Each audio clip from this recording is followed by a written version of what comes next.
ভালো হতে চাই, আমার জীবনটা সুন্দর করে সাজাতে চাই মা। আপনি আমাকে সাহায্য করেন, আপনার ছেলের বউ করে নেন, আমি দেখবেন অনেক ভালো বউ হব মা। আপনি একটু দয়া করেন আমাকে, আপনার ছেলেকে একটু বোঝেন না মা। আপনার মতো এত ভালো শাশুড়ি আমি কোথাও পাবো না। আপনাদের সাথে আমি সারা জীবন কাটাতে চাই মা। দাও মা, তুমি এই মেয়েটারে ক্ষমা করে দিছো ঠিক আছে, কিন্তু এই মেয়ের লগে আমার বিয়া, না না মা, এগুলো সম্ভব না।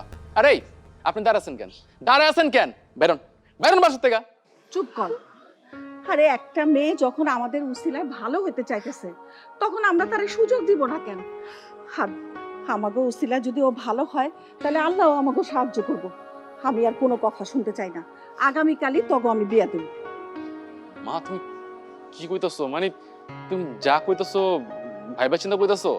হ্যাঁ, আমি ঠিক মতোই চিন্তা ভাবনা করে বলতেছি। আগামীকালই তবে বিয়া।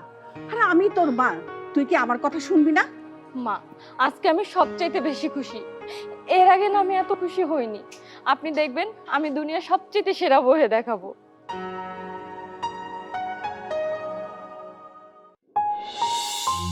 আহারে, মহিলাটা আজকে মরে গেল।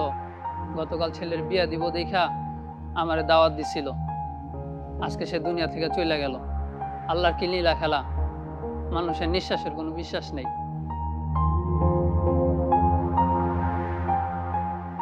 ফয়েজ, আমাদের বাসায় সবাই আসতে যাচ্ছিল, আমি সবাইকে না করেছি। শোনো, তুমি নিজেকে না একা ভেবো না।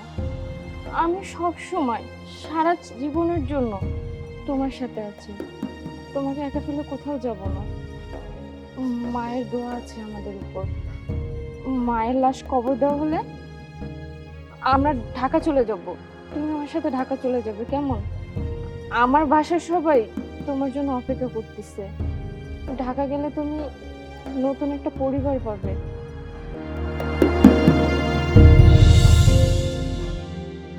মা, মা, ও মা, ও মা, মা কথা গো মা, মা, মা, ও মা,